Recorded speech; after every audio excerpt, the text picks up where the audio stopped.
Hey guys, welcome to NRL Fantasy Buy Hold Sell Round 11. I'm joined here today with Ryan as always. Hello Ryan. Guys, hello.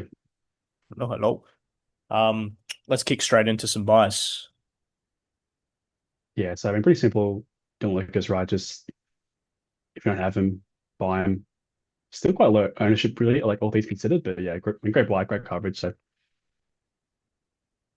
And beautifully has that edge in a duel. of Um, course, of course. for me this week, Tarpany is my main buy, I think. He's going to be great coverage during this period, especially for the mid position, which is something that a lot of people are struggling with. And Yeah, yeah, it's a no-brainer. A lot of Canberra Raiders will probably be moving in to the Origin side as well. So average of the sixth highest fantasy score this year. I want him, and so should you. yeah, This is also my guy. I bought him last week instead of getting Riley Smith, mostly just for that coverage on round 15. I think if you are one of those people who maybe only have Aaron Clark as a hooker at the moment, or maybe you only have one hooker, I think Brayley is a great safe option. Out of all the NRL players, I think he currently holds the record for the longest game streak without being injured. Now that I've said that, hopefully I haven't jinxed it. But yeah, beautiful, safe option, and he's on my side, and I definitely think he's worth considering.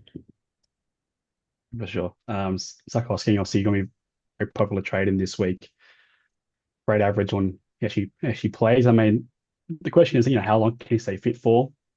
I think like for Penrith about 2 years ago, he played like 8 or 9 games in a row. Uh, so that's kind of the only concern. But he was sort of like in our early preseason plans, kind of dropped out due to some injury concerns, but just such like a great option and great fantasy scorer, and obviously has the same great schedule as so many of the other Raiders. So definitely one to consider this week. Yeah, I think he's an easy sub out from Nicholson as well. I think he'll do the same, if not Yeah, more, and he's got a great price drop in him as well. yeah, yeah, exactly.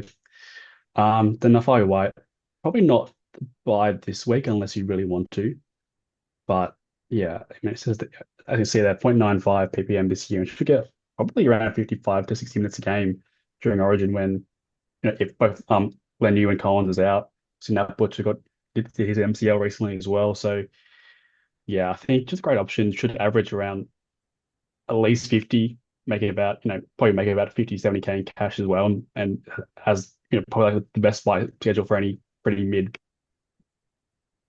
I think also to add on to that is Connor Watson is possible for the Oh New South yeah. Wales side as well. So And yeah, Crichton as well. So yeah. yeah, a bunch of players out that can increase those minutes up. And then Saifidi as well.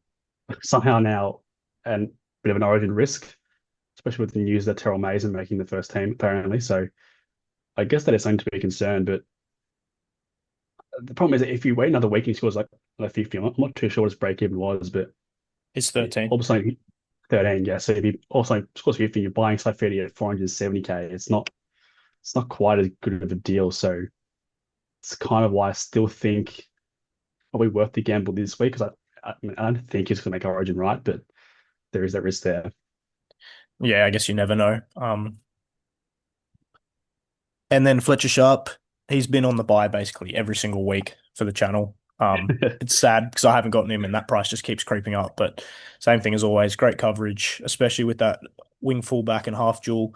I think he plays what, like 6 or 7 weeks straight, which is he's basically the best wing fullback coverage over this period. Yep. Let's move on to some holds. You can kick us off with the chin. Yeah, so the chin, I mean, I'll be able to sell it this week, but I just think he's still like the best half in the game. And obviously compared to someone like Yo, who's going to be in the cells, it's like, obviously there's still Haas, there's still May who they want to keep, but Cleary, like he's still better than Irons, Katoa, all of them. So, and I think still about like 5 points undervalued from his average when you take out his HIA game. So I think it's pretty tough to sell this week. I think my plans is to reconsider in round 15, but and also just use them as a loophole this week as well. So kind of helps out. Yeah, the loop's a big advantage. I think when he returns, he plays Parramatta and Tigers, if I'm not mistaken, which should be big points for Yeah. him. Yeah. And then, yeah, he's probably set to miss a couple games after that. Jackson Purdue, I'm keeping this week. He's on my team as well. He's being moved to the 5'8" slash halfback spot, and I think it's just worth the watch to see how he performs. And then I guess Definitely. another overlooked part of his value is that he will be a center loop next week. And with a lot Mm. of, I guess, moving parts, trying to figure out who the best centers to play is, I'll definitely be utilizing that. Yeah, it's definitely huge. Hubner, I think, is just like he scored a bunch, scored above 40, like I think 3, 4 times this year. And so there's a good chance he scores well this week. And I just think it's obviously fine to sell, but he still has quite a good buy schedule and plays 15, which should be pretty important. And if you get back to that, kind of mid 40s average, he's a pretty important player, I think, for a lot of people's sort of coverage. I think aside from that, he's still pretty cheap. It's not like you'll be able to use him to Yeah, pivot to someone. So yeah, I think it's worth exactly. holding him. Tamale, I just want to quickly touch on the fact that he's versing Titans this week, which I think you Yeah. agree is the reason we're probably both going to be starting him in our sides. He probably has a lot of potential to go big. But yeah, I mean, I think I'll probably looping him in maybe, but even still, I mean, he scored a bunch above 40, I think like all but 2 or 3 games. So it's fine to sell, but I think you just see this week and then maybe some next week, depending on how it goes. Yeah, he'll be an option for round 13 as well, but I think he is a sell soon. And then Definitely, yeah. also with Couchman, I've got him with an asterisk because he is a holds. He will be important for round 14, 15 onwards. But with that break even that high, he's sitting on a lot of cash. He's missing 3 weeks straight. If you can pivot to some of the options we've mentioned, I think it's worth doing, and I will possibly be doing that myself. I have a plan set in place that will decide whether he stays or goes, but we'll touch on that later. Was there anything you wanted to add for Couchman? Yeah, I mean, the reason why he's going to appear in our sales now as well is that obviously, yeah, they've said 3 weeks, but it could all of a sudden be 4, and then he misses 15 as well. So that's kind of why he's in both. But I think ideally you do want to hold him. He's a pretty important player. Yep, for sure. Onto some sells. I Yeah. think Nicholson, Both still, obvious. both still pretty obvious. Yeah. Yeah, Nicholson and Mazu, pretty obvious. Yo, Yeah. I think, yeah, as I said before, it's just you've got so many other good mids that obviously you can't hold 3 of them like feasibly. So missing the next 2 rounds, good time to pivot from like him to a top and or him to someone else. It's more just kind of like a situational sort of good sell rather than him actually playing badly. So yeah. yeah, I agree with you. And then Cashman, we touched on. Let's go over now how both of us went last week and how the top 1,000 scored. Uh, so the average score was just under a K, and those Mm. trades are looking very low for the average top of K. For some, yeah. So here's my preview. I triple traded. Important move for me to get some hooker and mid coverage in.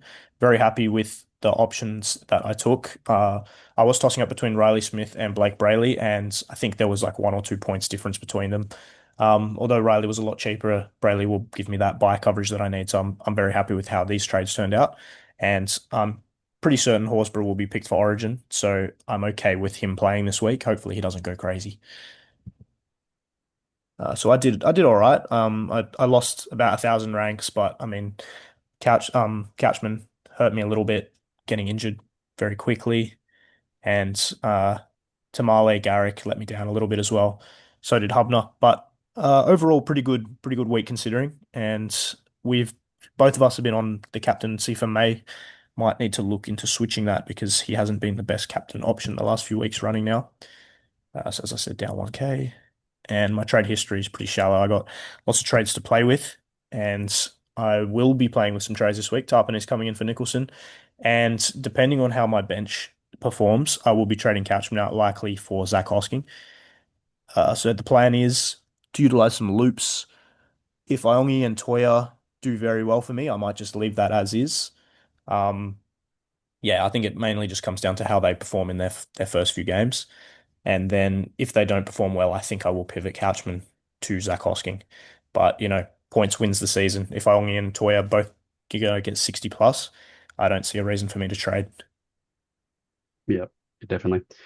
For my team, so last week trader, obviously the late news about Horsburgh getting rolled out sort of made me reshuffle and kind of worked out better for me in the end. Like I, brought in Safidi instead of Thompson, and then brought in Drinkwater as well, just to kind of like strengthen my actual starting 17 because if you go to my score, like yeah, obviously didn't have any extra plays in the end, and so Um, yeah, obviously no opportunity to loop out King Togia if I did bring him in, which is kind of the concern.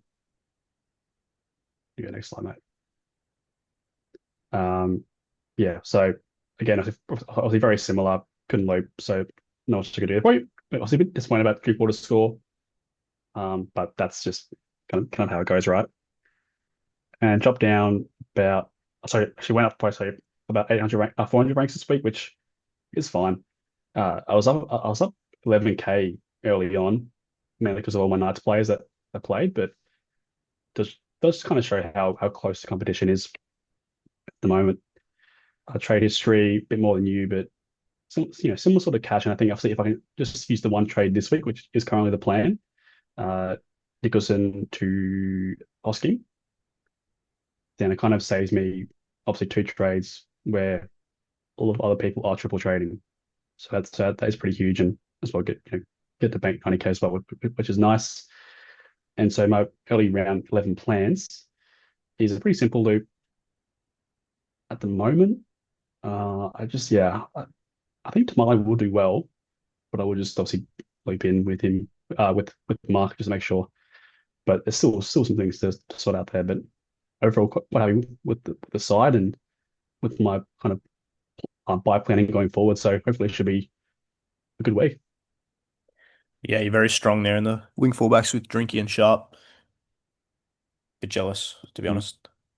Oh, we got you have Teddy, so that helps. Yeah, well, hopefully he doesn't get picked for Origin. Yeah. All right, guys, if you have any trades that you're not too sure about or just want to discuss, feel free to chuck it in the comments and we'll let you know what we think. All right. Yeah. All the Best best, and guys. best of luck.